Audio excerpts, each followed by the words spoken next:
Então começa a abrir o teu coração, porque hoje Deus quer falar ao teu coração. Amém? Abre a tua Bíblia comigo, Juízes capítulo 6, do versículo 11 até o versículo 16. E se eu fosse dar um tema hoje, eu daria vencendo os inimigos do sucesso. E antes que alguém questione, dizendo, vai falar agora de vida financeira. Não. Sucesso, na verdade, não depende de vida financeira. Quando eu digo vencendo os inimigos do sucesso, o sucesso pode ser na minha família. O sucesso pode ser no meu trabalho. O sucesso pode ser no meu ministério. O sucesso pode ser no evangelismo. O sucesso pode ser na igreja. O sucesso na minha vida depende de Deus. Agora, olha para mim. Tudo que Deus tem para fazer na minha vida, o inimigo se levanta para tentar impedir. Tudo que Deus quer fazer em mim e através de mim, o inimigo sempre se levanta para tentar frustrar os propósitos de Deus. Agora, eu só não posso inverter as coisas e achar que Deus é que está me castigando, porque a gente fala, não, Deus está me castigando. Deus castiga não, gente. Deus é bom, quem castiga é a gente. Porque ele fala assim, eu coloco entre no meio de vocês a bênção e a maldição, a vida e a morte. Escolhe, pois, a vida para... Se ele fala escolhe a vida, quem é que escolhe a morte? Não é Deus que amaldiçoa a gente. Nós às vezes escolhemos caminhos que não eram o que Deus tinha traçado. E aí nós mesmos escolhemos. Mas Deus tem algo bom preparado para nós. Quer ver? Juízes capítulo 6, do versículo 11 diz assim. Então, veio o anjo do Senhor e assentou-se debaixo do carvalho que está em Ofra, que pertencia a Joás, a Abiesrita, e Gedeão, seu filho, estava malhando o trigo no lagar, para o pôr a salvo dos midianitas. Então o anjo do Senhor lhe apareceu e lhe disse, o Senhor é contigo, homem valente. Respondeu-lhe Gedeão, ai, Senhor meu, se o Senhor é conosco, por que nos sobreveio tudo isto? E que é feito de todas as suas maravilhas que nossos pais nos contaram, dizendo, não nos fez o Senhor subir do Egito? Porém, agora, o Senhor desamparou e nos entregou nas mãos dos midianitas. Então se virou o Senhor para ele e disse, vai nessa tua força e livra Israel da mão dos midianitas. Porventura não te enviei eu? E ele lhe disse, ai, Senhor meu, com que livrarei Israel? Eis que a minha família é a mais pobre em Manassés, e eu, o menor da casa de meu pai. Tornou-lhe o Senhor, já que estou contigo, ferirás os midianitas como se fossem um só homem. E ele respondeu, se agora achei mercê diante dos teus olhos, dá-me um sinal de que és tu, Senhor, e me falas. Amém? Olha a perguntinha por quê de novo, aparecendo. Vai lá nessa tua força, rapaz. Por que eu, Senhor? Por quê? Por quê? Por quê? Por quê? E a gente começa a viver uma vida baseada nos porquês e esquece a vida baseada em Deus. Esse texto é muito interessante, eu não sei com quem eu estava conversando essa semana. Aí a pessoa falou, o livro de Juízes é muito engraçado, né? Acho que foi a Ana, não foi? Acho que foi a Ana Cláudia. Que eu estava falando, que a filha dela está estudando lá com ela o livro de Juízes. E, mãe, por que no Juízes tem muito alto e baixo da igreja de Israel, né? Uma hora eles estão convertidos, outra hora eles estão desconvertidos, uma hora eles são de Deus, outra hora eles são de outros deuses. E aí o livro de Juízes fala muito dos altos e baixos. E fala muito também na nossa vida nos altos e baixos. E aí eu e você, identificando com o livro de Juízes, a gente às vezes vive dessa maneira.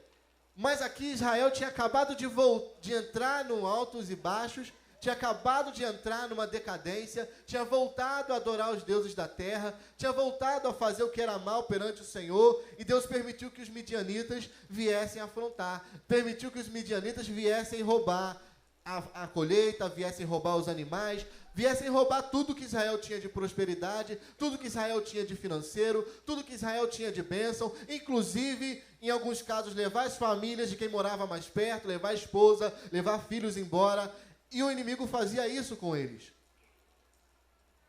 Alguns versículos antes, Deus fala que ele ouve a oração, lembra de Israel, ouve a oração dos profetas, das pessoas que estavam buscando por Israel, fala através da boca de um profeta que ele vai libertar Israel das mãos dos midianitas. E aí nessa que ele fala, ele já sai dali, eu fico imaginando, ele sai dali e vai conversar com Gideão. Porque toda vez que Deus tem um propósito, tem um projeto para implementar, Ele levanta uma pessoa.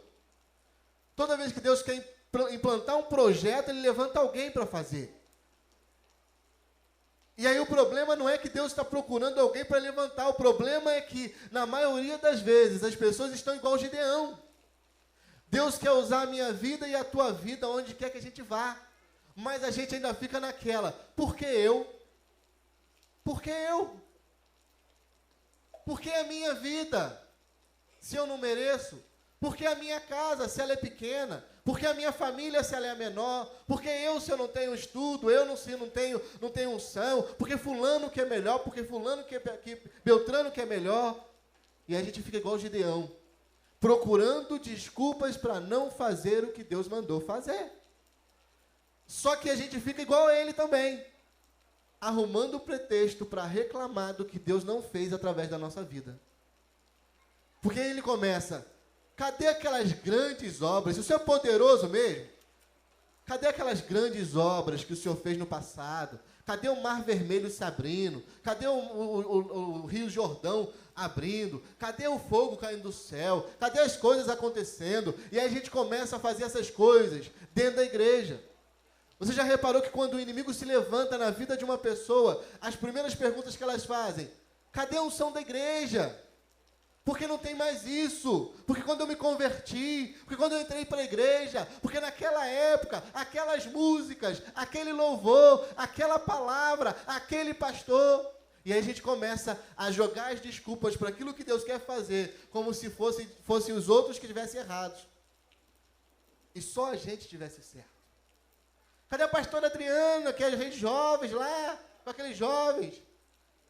Vai se levantar não, vai ficar sentada. E a gente começa a jogar a culpa para os outros. E esquece que na nossa vida tem a culpa do que é nosso.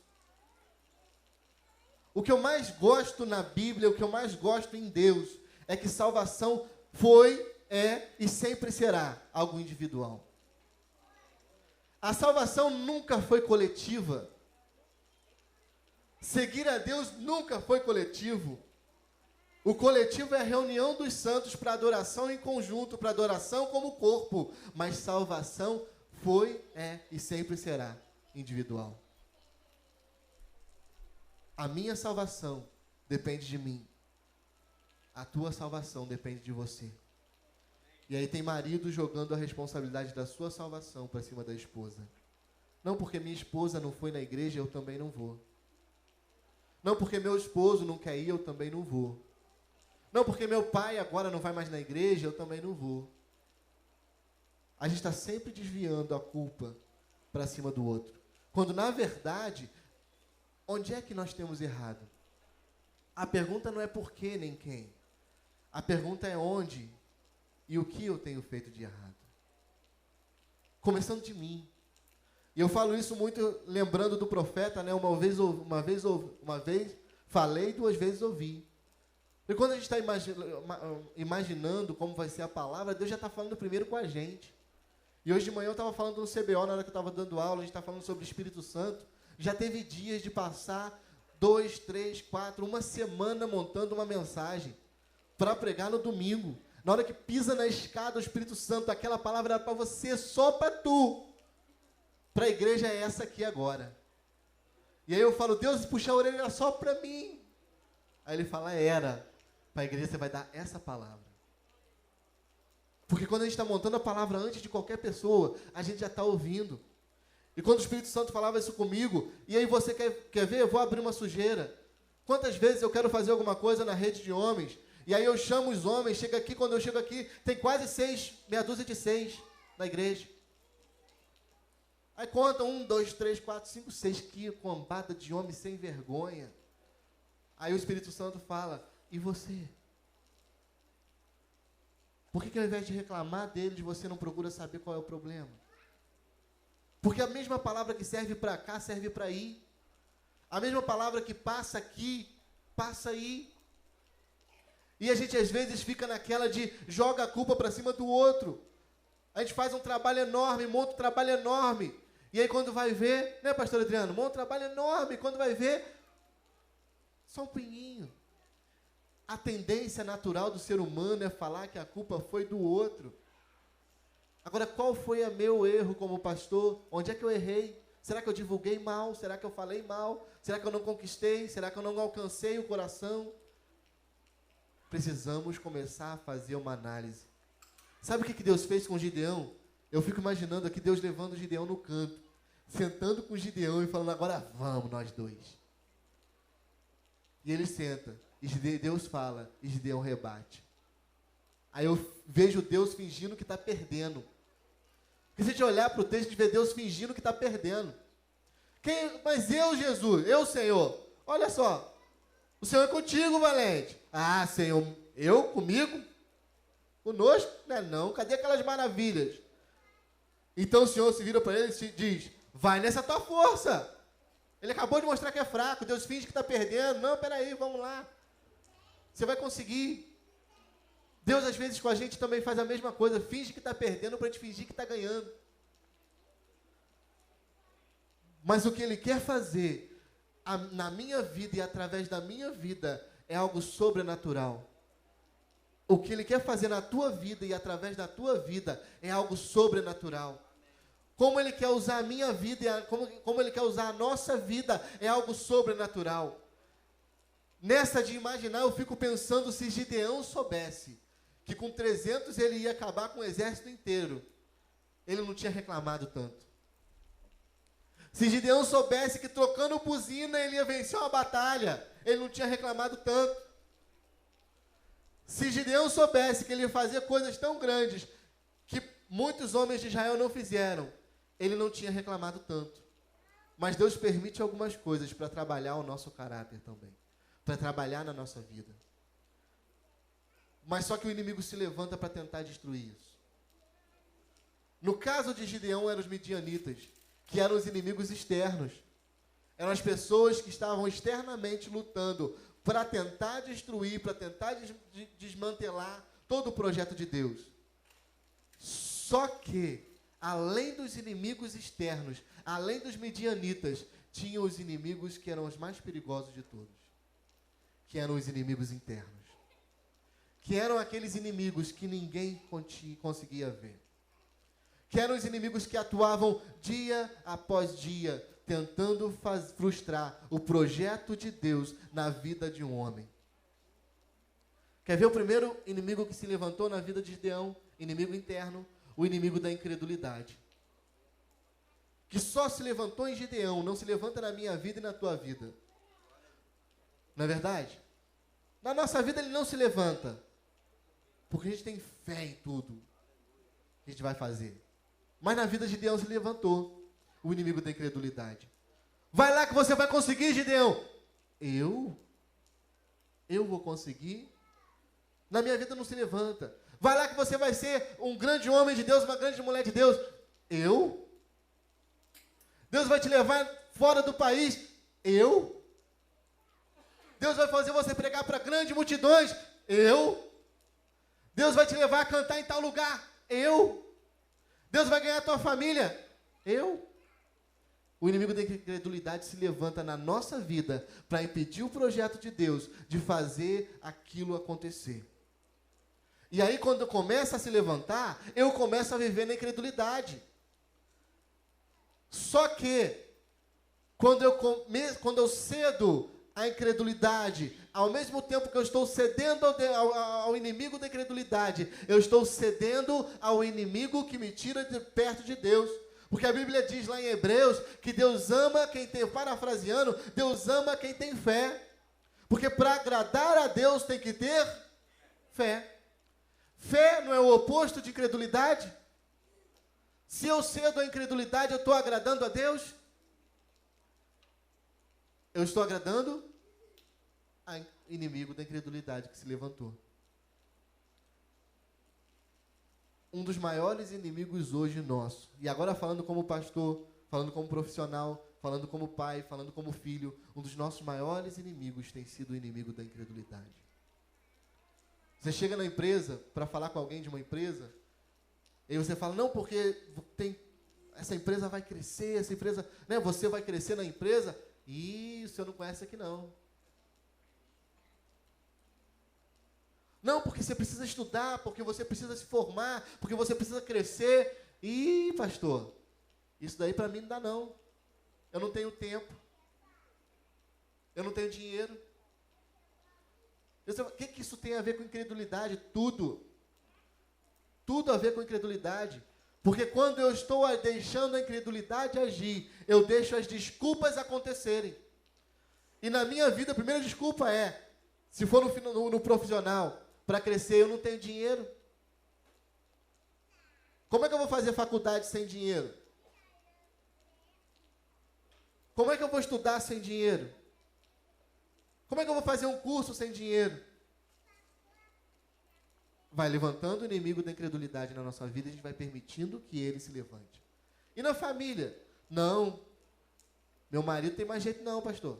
Aquele dali, ele nasceu assim, ele vai morrer assim. Não, minha esposa não vai ter mais jeito não. A minha esposa, meu filho, só um milagre. Pois é, por isso que ele está falando de fé, porque fé fala de milagre. Na família ele se levanta para tentar trazer incredulidade. Meu filho não tem mais jeito. Meu filho não sai mais das drogas, não. Agora não dá mais para ele. Eu já perdi meu filho para as drogas. E a incredulidade entra para tentar impedir a gente de alcançar o projeto de Deus. Tem gente que já perdeu até a fé de casar. Já passou tanto tempo, pastor, que eu não sei mais nem se eu vou casar. Está amarrado, né, pastor Mário? Está amarrado. Tem que casar, porque se você não casa, você traz mais problema ainda para a gente. Brincadeira. Mas tem gente que perdeu a esperança. Já passou tanto tempo que eu não sei mais nem se eu vou encontrar alguém que eu vá casar. Há esperança. Há esperança. Quando eu era solteiro, dizia para mim, se demorar, esperam. Eu falei, está tardando demais. Eu já casei e tive filho quase avô. É. Eu tô com medo da minha filha começar a falar e falar, vovô. Mas fazer o quê, né? Tem que esperar, mas não pode perder a fé. Por que eu estou falando esses dias? Eu falei com uma pessoa, eu falei, olha, Deus está separando a pessoa para você. E é engraçado que tudo vai caindo certinho, né? Foi essa semana. Tudo vai caindo certinho, a pessoa, será?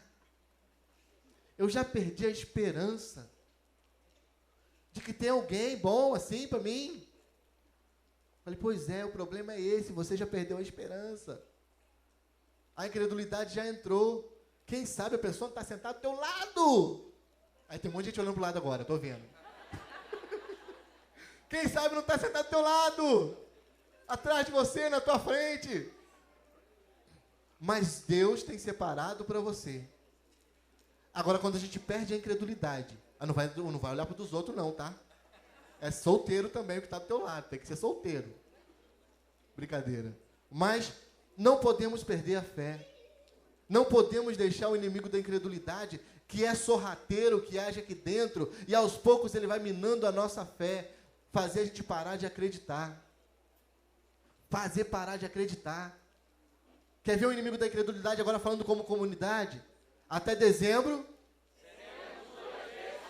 Aí teve gente que pensou assim, dezembro é semana que vem. Não é verdade? Dezembro é semana que vem. Eu quero ver. Pois é, você quer ver? Então começa a parar de ser incrédulo. Incrédula. Porque quando Deus fala de fazer, Ele vai fazer. Mas, hein, pastor, 2 vezes mais não cabe aqui dentro. 2 vezes mais pode não caber aqui dentro. Mas a gente não falou para caber aqui dentro, falou que a gente ia ser 2 vezes mais. A gente não falou que ia caber. A gente falou que ia ser. E eu lembro quando o pastor pregou, além de ser 2 vezes mais, ele falou, não é 2 vezes mais só em números, não. É 2 vezes mais em números, em unção, em graça, em autoridade, em pregação do evangelho, em aumentar o território onde a gente está vivendo, em pregar em outros lugares. 2 vezes mais não é não, mas qual igreja está pregando dentro das escolas hoje? Todo mês. E aí a gente vai inventar que não é 2 vezes mais não, não. Deus está abrindo as portas. E a gente está fazendo. Não é 2 vezes mais não. Os professores estão falando assim, pastor Biraci, não pode fazer de manhã não. Não, de noite também, eu vou chegar lá. Pastor Biraci, não pode criar um turno da noite, não. Inimigo da incredulidade entra, o que a gente faz? Eu vou trabalhar nada? Isso daí vai dar em nada. Pois é, você pode até não trabalhar, mas Deus vai fazer do mesmo jeito. Porque ano que vem a gente tem turno da manhã, da tarde, da noite. E já estamos sendo 2 vezes mais. Quem vai nas escolas com a gente, vê como os adolescentes participam com a gente. E como Deus já está mudando a vida de alguns deles. Tem adolescente aqui dentro, que veio para cá por causa do turno da tarde. Inimigo da incredulidade, agindo e tentando impedir a gente de crescer, a gente de romper. Seja no individual ou seja no coletivo, o inimigo da incredulidade vai sempre agir. Quer ver um outro inimigo? Do medo. Vamos lá, vamos fazer. Não sei se eu faço não. Parece até baiano. Não sei não. Só pode dizer, painho, não sei se eu vou. Eu não sei se eu consigo. Por que não? Eu tenho medo. Tem medo de quê? Eu tenho medo de dar errado. Eu tenho medo. Por que você não foi lá falar com aquela menina? Porque eu tenho medo dela me dar um fora. Por que você não falou com o teu esposo? Porque eu tenho medo dele me dar uma bifa. Por que você não falou com a tua esposa? Porque eu tenho medo do soquete. Por que você não falou com fulano? Porque eu tenho medo. Por que você não foi ver aquele emprego? Porque eu tenho medo. Por que você não foi fazer aquele negócio no ministério? Porque eu tenho medo. Por que você não foi tocar? Porque eu tenho medo. Por que você não foi pregar? Porque eu tenho medo. O inimigo da insegurança, o inimigo do medo anda junto, lado a lado, eles andam de mão dada, acho que eles são gêmeos. Mas eles andam juntos para tentar impedir a gente de alcançar o projeto de Deus. Para fazer aquilo que Deus quer que a gente faça. Ele está lá agindo toda hora. Por que você não foi fazer o vestibular? Eu tenho medo de não passar. Bobo, já não passou, porque você não fez? Pelo menos se fizesse, tinha 50% de chance de acertar, né, mãe? 50% de chance de errar e de acertar, de passar e de não passar. Não fez, tem 100% de chance de não acertar. Esse dia me deram a palavra de tolo. Não, pastor, você vai ganhar aquele prêmio acumulado na Mega Sena. Eu falei, só se Deus fizer 2 milagres. Um é ganhar, o outro é porque eu não jogo. Então tem que dar um jeito de ganhar e o negócio ainda ser assim perfeito e aparecer na minha mão. Porque vai ganhar, tem que jogar, não tem? Esse daí não é medo nem segurança não, meu irmão. Isso daí é certeza, eu não vou ganhar isso aí não. Porque eu não joguei. Mas tem gente que tem medo. Tem medo de procurar trabalho. É malandro, né? Então vou mudar a frase. Tem medo de procurar um trabalho novo. Tá bom? Mudei a frase agora. Mas tem gente que tem medo de procurar trabalho também, pastor Mário. Tem gente que tem medo de procurar trabalho e encontrar. Vai procurar e acha, vai que acha. Aí ele fala, não vou não. Que isso? Mas tem gente que tem medo. E o medo está agindo, o medo está movendo, o medo está impedindo de alcançar aquilo que Deus tem separado. E aí o cara recebe uma palavra profética. Não, porque Deus vai te fazer isso na tua vida. Você vai para tal lugar. Ih, rapaz, eu vou para tal lugar, né? Vai. Mas aí ele fala assim, porque você tem que trabalhar para ganhar o dinheiro para ir para lá. Aí fala assim, ih, agora que esquentou a chapa. Como é que eu vou conseguir isso? Eu conheci um rapaz, que na época que eu conheci ele não tinha nada de estudo, zero. E ele falava assim, não, eu vou trabalhar num lugar assim, assim, assim, assim. E eu pensava na minha cabeça, Jesus, como é que o senhor vai fazer isso? E não tem estudo nenhum para trabalhar nesse lugar. E aí, de repente, ele fala, pastor, eu estou trabalhando naquele lugar que eu falei com o senhor. Eu falei, Jesus, como eu sou incrédulo. Porque ele não foi incrédulo e ele não teve medo. Depois ele começou a estudar. Mas antes de estudar, ele queria trabalhar naquele lugar. Ele trabalhou naquele lugar. Mas o medo não atrapalhou ele. Sabe o que ele fazia? Deixava currículo. Não tem nada a perder mesmo. O máximo que eu vou perder é 10 centavos que eu comprei o currículo na padaria Globo. Vou lá e deixo o currículo lá. Papelaria Globo.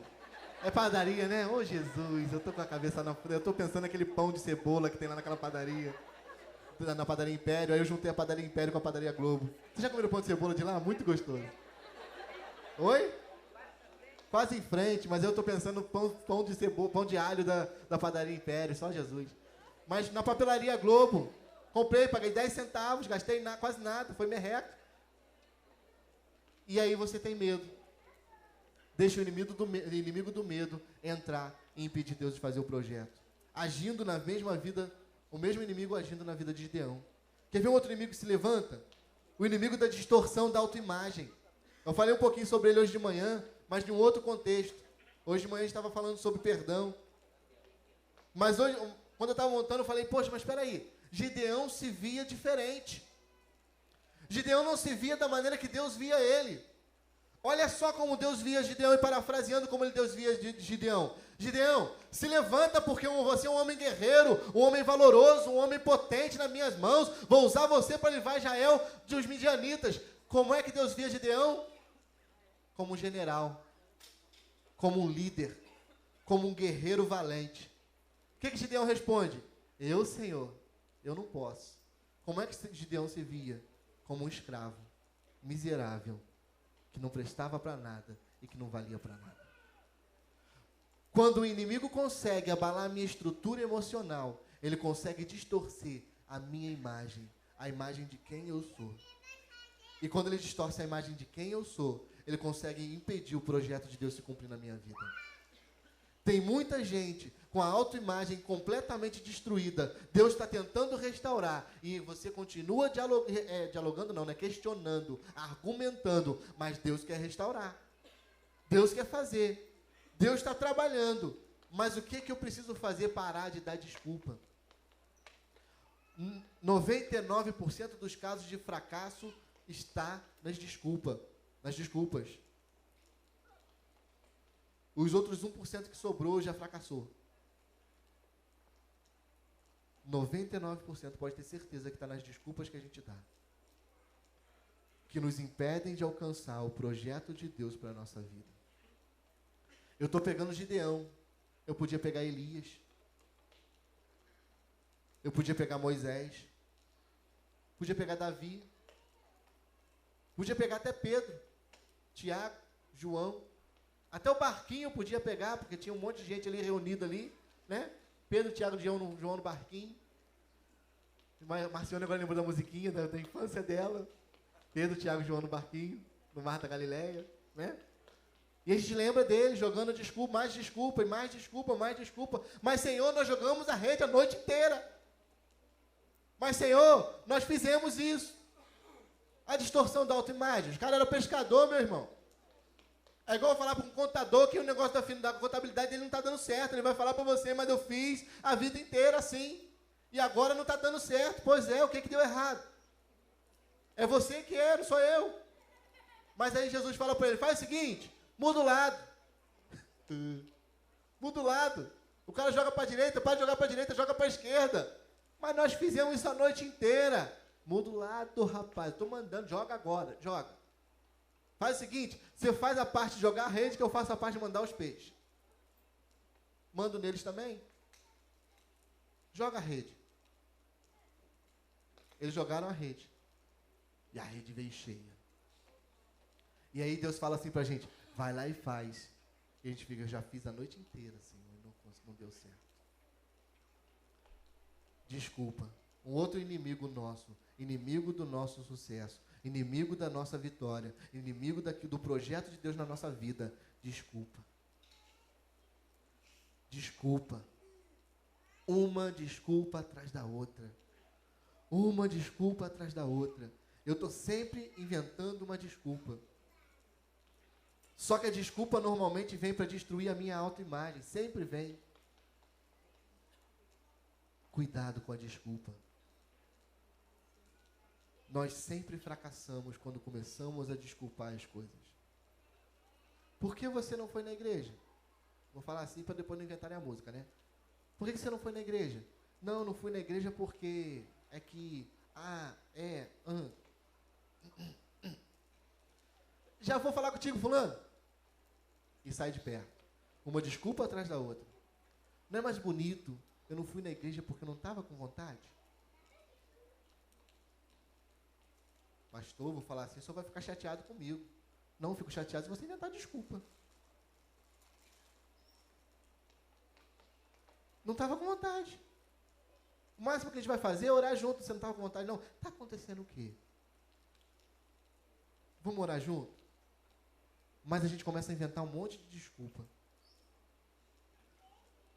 E são essas desculpas que levam a gente para o fracasso.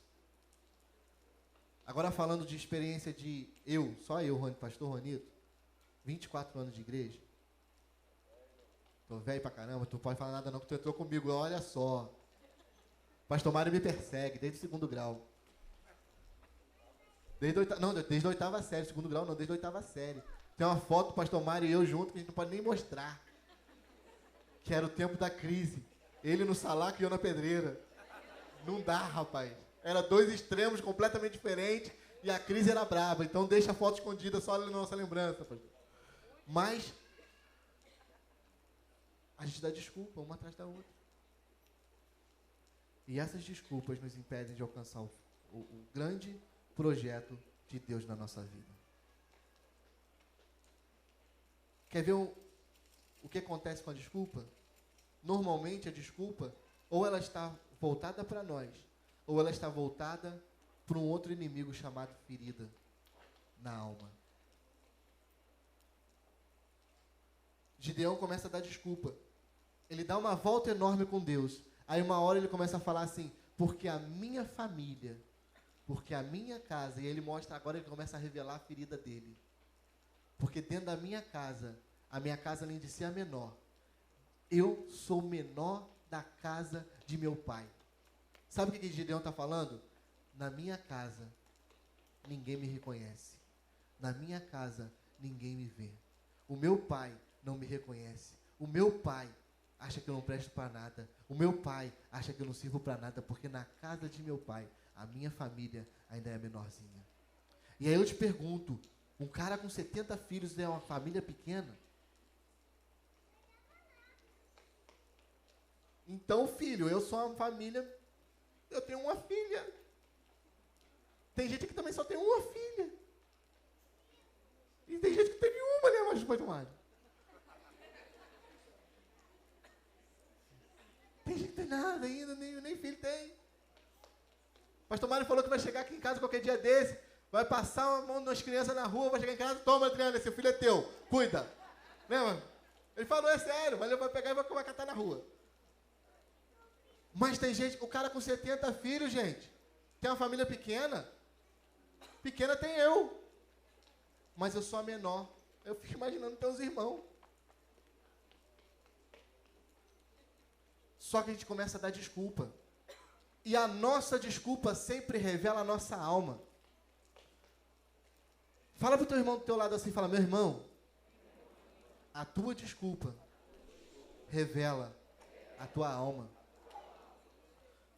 Quer ver como revela a minha alma e a tua alma? Não, porque meu pai não me deu estudo. É verdade, teu pai pode até não ter te dado estudo, mas você não cresceu? Não se tornou independente? Não queria se tornar independente? Não estudou por quê? Depois que você cresceu, o problema é seu. Não, porque eu não tive oportunidade na vida, não teve oportunidade. Silvio Santos era camelô. E a gente fala mal dele. Eu estava vendo a palestra de um cara que vendia bala na porta de entrada de um shopping e se tornou um dos maiores empresários hoje no estado do Rio de Janeiro, vendendo bala. Oportunidade você não tem ou você não quer? Vamos voltar lá naquela outra, tem gente com medo de procurar trabalho. Mas oportunidade não tem. Então deixa eu te falar de novo, deixa eu repetir para quem ainda não ouviu ainda. Quem já ouviu vai ouvir de novo. Quando eu fiz faculdade, eu não estava no melhor momento financeiro, não. Fez faculdade eu e minha esposa. Sabe como é que a gente fez faculdade? Vendendo torta. Na empresa que eu trabalhava. Porque eu trabalhava numa sapataria e vendia torta na sapataria. E Deus é tão bom, mas tão bom, que só naquela sapataria eu vendia por dia 35 a 40 tortas todos os dias, mais sanduíche, só naquela sapataria. E eu paguei a faculdade fazendo torta. Chegava em casa às 11 horas da noite, ia comer alguma coisa, 3 horas da manhã ia dormir, para 7 horas da manhã tá acordado, porque eu morava lá no Cafundó do Judas, lá em Albuquerque. E o ônibus para chegar aqui para trabalhar às 9, tinha que sair de lá às 8. Então tinha que acordar às 7. Ia dormir 3 para acordar às 7. Fazendo torta. E aí tem gente que ainda olha para mim hoje e fala assim, não, porque o pastor Ronito é bem de vida, graças a Deus. Só falta falar que eu sou rico, eu também recebo. Tomo posse na minha vida. Não, porque você já viu o carro do pastor Ronito? Pois é, já viu o meu carro? Sabe quantas vezes eu trabalho hoje? Além de trabalhar na igreja, eu trabalho fora. Nada cai do céu, nem oportunidade. Sabe o que faz diferença na nossa vida? É agarrar a oportunidade. Tem gente reclamando que não tem oportunidade. Tem toda hora. O problema é segurar a oportunidade, fazer daquilo dali uma grande bênção de Deus na nossa vida. Só que a gente prefere dar desculpa. Jogar a culpa para cima dos pais. Tem muita gente jogando a culpa do seu fracasso para cima dos pais. Não, porque meu pai não fez e minha mãe não me ajudou. Porque foi assim a minha criação, porque foi assado a minha criação. Porque naquela época não tinha isso. Meu irmão, tem adolescente hoje dizendo que naquela época não tinha isso. Imagina eu e você. Imagina gente mais velha que eu. Né? Que eu não vou falar quem não, para não ficar com vergonha. Mas imagine eu e você dizendo que não tem oportunidade. Porque naquela época. E aí a gente vai usando as desculpas e as feridas familiares, deixando entrar, para a gente não alcançar aquilo que Deus tem para a nossa vida. E eu já estou finalizando. Tem gente que dá desculpa até na família. Porque meu pai era assim com a minha mãe, eu tenho que ser assim com a minha esposa. Porque a minha mãe era assim com meu pai, eu tenho que ser assim com meu esposo. Não tem. É desculpa. Tá igual o Gideão, porque na minha casa eu sou o menor. Só que Deus não quer usar quem se acha menor na casa. Deus quer usar quem se deixa ser trabalhado, quem se deixa ser moldado. Porque quando Deus quer fazer uma obra grande, tem que ter visão. Tem que ter visão. Tem gente que falando agora de igreja, não, porque naquela época da igreja que era bom, meu irmão, aquela época já passou. Hoje é outra época. É outra história, é outra unção, é outra graça. Não a graça de Deus, a graça de Deus continua a mesma. Mas estou falando a maneira de agir, a maneira de mover é outra. Na época que a gente se converteu, né? Mas lá atrás, não vou nem falar tempo não. Lá naquela época, ainda era harpa. A gente começou ainda com a harpa. Estava começando ainda o movimento das comunidades, de vir essa música toda que a gente tem. Vou voltar naquela época. Gosto muito de alguns louvores daquela época, mas eu não posso voltar mais naquela época. Posso fazer igual o Fernandinho, né? Botar uma roupagem nova na música, fazer né? Deixar tudo novo. É a mesma música com a cara nova. Mas aquela época já foi. Até quem te evangelizou naquela época já deve ter morrido. Aquela época já passou. Porque a gente fica igual o Gideão, porque naquela época, porque naquele tempo, porque naquele momento, Deus fazia milagre, Deus fazia acontecer. Então deixa eu te falar, como o Gideão, Deus quer fazer milagre através da tua vida. Mas só que você e eu estamos dando desculpa. A gente fica olhando para aquela época que já passou. Aquela época já foi. Vamos ser bem francos. John Wesley já morreu, o tempo dele já passou. Paulo já morreu e o tempo dele já passou. Alguns outros grandes pregadores da história, o tempo deles já passou. Só que eu e você estamos vivos. E Deus não quer usar eles mais, porque eles já foram. Deus quer usar a mim e a você. E aí estamos eu e você querendo viver o tempo daquela época. Mas por que você não vai andar a cavalo então? Porque naquela época John Wesley andava a cavalo. Mas você quer andar de Mercedes. Mas naquela época era bom. Pois era bom, vai andar a cavalo. Porque naquela época ele pregava desse jeito, ele andava desse jeito. Naquela época Paulo fazia as viagens missionárias a pé, vai andar a pé. Tem gente que não anda a pé dali aqui, vai andar a pé daqui no Guapi, Magé, Rio de Janeiro. Pois é, naquela época era a época de Paulo. Hoje é a nossa época. Gideão não tinha entendido que a época do Mar Vermelho foi para Moisés, não foi para ele. Eu e você precisamos entender que aquela época foi para aqueles homens e para aquelas mulheres. Para a nossa época temos eu e você. Para o nosso momento temos eu e você. Deus quer levantar a mim e você como levantou Gideão. Mas chegou a hora da gente vencer os inimigos que estão internos. Chegou a hora da gente deixar as desculpas de lado. Parar de dar desculpa. E começar a viver a vontade de Deus. Só para finalizar. Que ao invés de desculpas que nós damos dentro da igreja, para não fazer o que Deus quer dentro da igreja. Porque eu não posso fazer. Porque eu não tenho estudo. Eu não posso fazer porque fulano faz melhor do que eu. Eu não posso fazer porque o pastor não deixa. Eu não posso fazer porque o pessoal do louvor não me aceita. Eu não posso fazer porque tem panelinha. Eu não posso fazer porque tem panelona. Eu não posso fazer porque tem caldeirão. Eu não posso fazer. Eu não posso fazer porque ninguém me aceita. Eu não posso fazer porque ninguém deixa. Eu não posso fazer porque eu sou um pequenininho, eu sou um miserável. Mas só que Deus está dizendo para você, para de dar desculpa. Porque eu quero usar você. Para de dar desculpa porque eu quero usar você. Deus quer usar a tua vida. Deus quer usar a minha vida. Mas chegou a hora da gente deixar de lado os inimigos que estão impedindo. E não são os inimigos externos não. São os inimigos internos. Deixar a incredulidade. Deixar o medo. Deixar a distorção da autoimagem. Deixar as feridas da família. Deixar as feridas do passado. E começar a viver. Vou finalizar com a minha história. Quando eu me converti, lá atrás, eu era um garoto que não falava, tímido, como diz o pastor, né?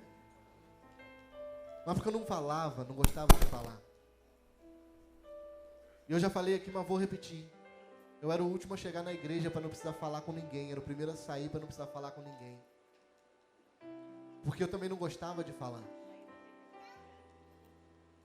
Eu sentava na igreja no último banco. E na época a igreja do último banco era uma coluna que tinha virado assim, que quando a pessoa passava não te via. E aquilo para mim era maravilha, que a pessoa passava ali, ela só via a coluna.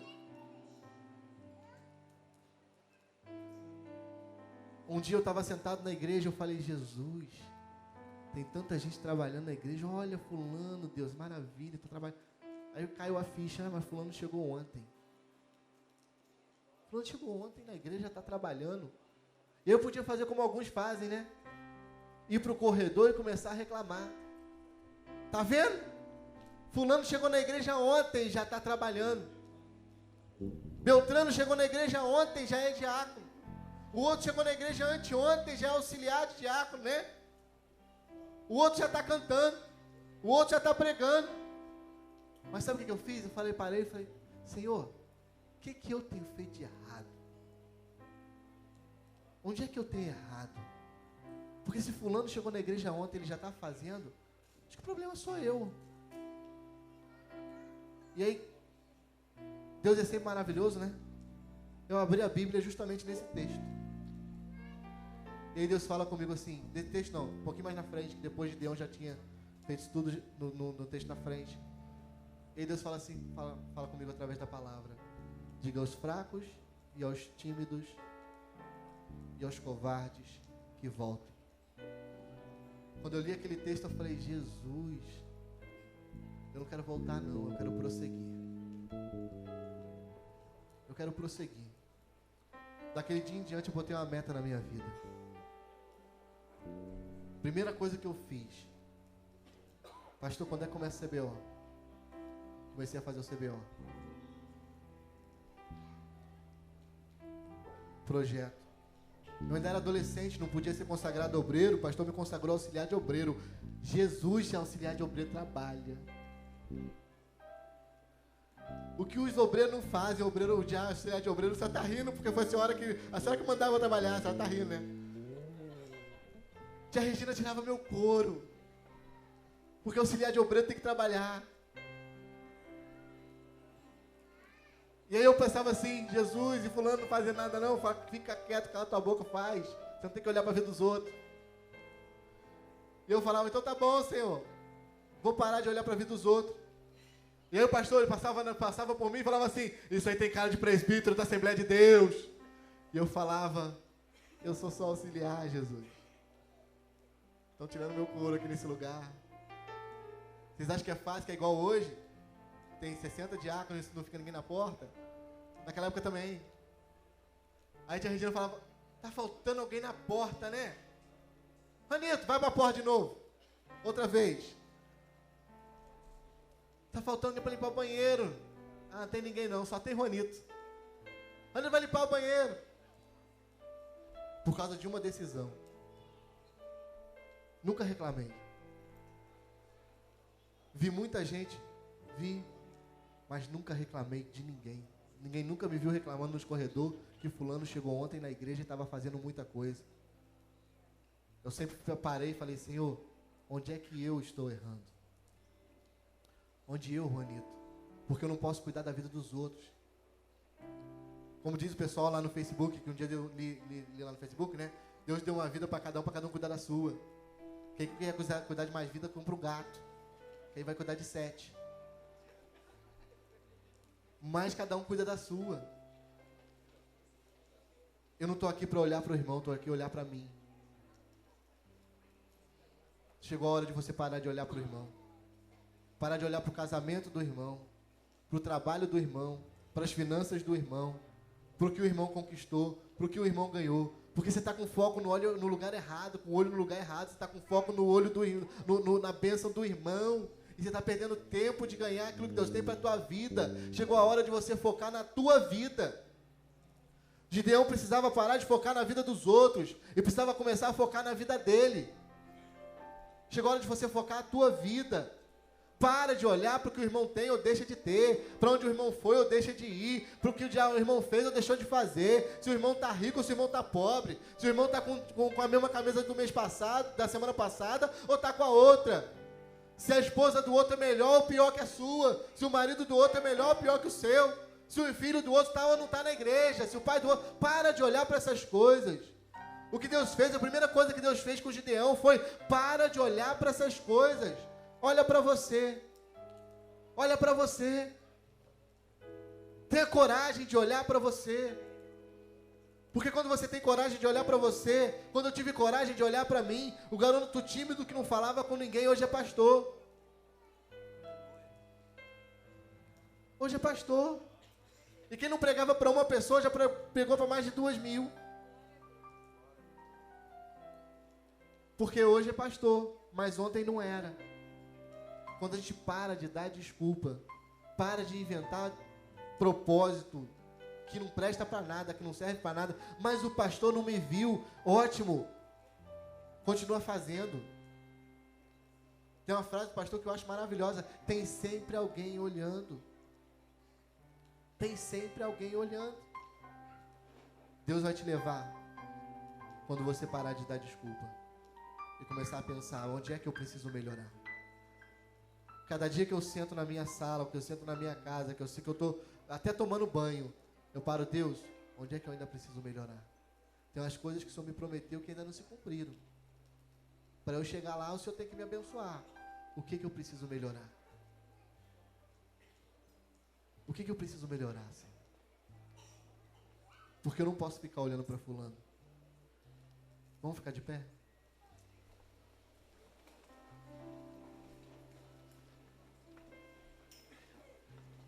Deus tem grandes coisas para fazer na tua vida. Assim como Deus usou Gideão para mudar a história dele, da família dele, da cidade dele, do estado e da nação, Deus tem um propósito para usar a minha vida, mudar a minha casa, mudar a minha família, mudar o meu bairro, a minha cidade, o meu estado e a minha nação. Agora a pergunta é, o que eu tenho feito para Deus usar a minha vida? Eu tenho deixado Deus usar, ou eu continuo inventando desculpa para que Deus não use? Chegou a hora das desculpas serem jogadas de lado. E se você quer chegar a algum lugar, chegou a hora de você começar a parar de dar desculpa para chegar em algum lugar. Feche teus olhos. Enquanto eles cantam essa música, eu queria que você fizesse uma reflexão sobre a tua vida. E reflete onde você está hoje. Reflete onde Deus prometeu que vai te levar. Reflete onde você está hoje. Reflete qual é o propósito que você tem na tua vida. E convida o Espírito Santo para te dizer e te mostrar onde você tem errado. Não onde os outros têm errado, mas onde você tem errado.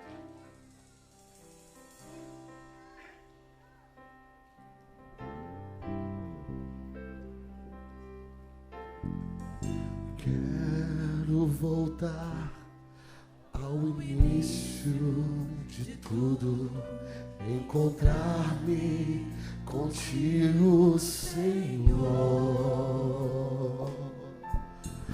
Quero rever meus conceitos e valores.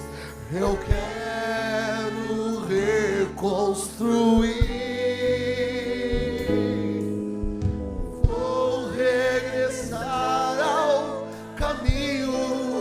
Vou ver as primeiras obras, Senhor. Eu me arrependo, Senhor. Me arrependo, Senhor. Me arrependo, Senhor. Eu quero voltar ao primeiro amor. Primeiro amor, eu quero voltar a Deus. Eu quero voltar ao primeiro amor. Ao primeiro amor, eu quero voltar a Deus. Eu quero voltar. Ao início de tudo, encontrar-me contigo, Senhor. Quero rever meus conceitos e valores. Eu quero reconstruir. Vou regressar ao caminho, vou ver as primeiras obras, Senhor. Eu me arrependo, Senhor. Me arrependo, Senhor. Me arrependo, Senhor. Eu quero voltar ao primeiro amor, ao primeiro amor. Eu quero voltar a Deus.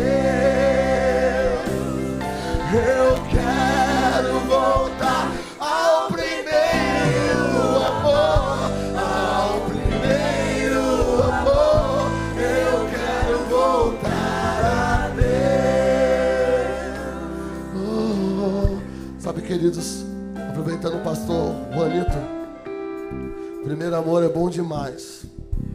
É quando você ama vir à igreja, ama estar junto com o seu líder, ama estar junto com o seu discipulador. Esse primeiro amor é o que nos traz a presença de Deus. E talvez hoje você tenha uma oração para Deus.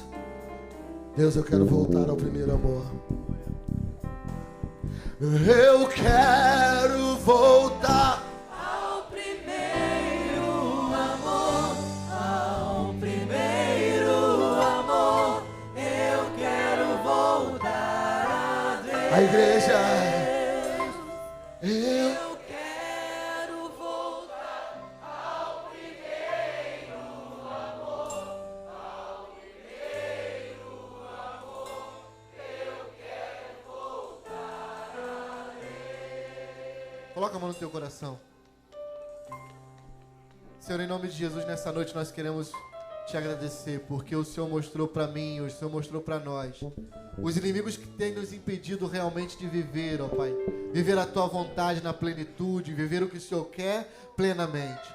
O Senhor nos mostrou que realmente precisamos voltar ao primeiro amor, deixar de lado as nossas desculpas, deixar de lado, Senhor, as nossas falhas, os nossos fracassos, a nossa incredulidade, o nosso medo. Mas nós queremos te pedir nessa noite também, trata nossos corações.